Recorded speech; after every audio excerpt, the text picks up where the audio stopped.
آخرین ترانه رو من از چشای تو میسازم.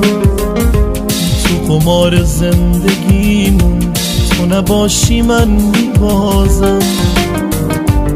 اگه باشی در کنارم با تو من مالک دنیا.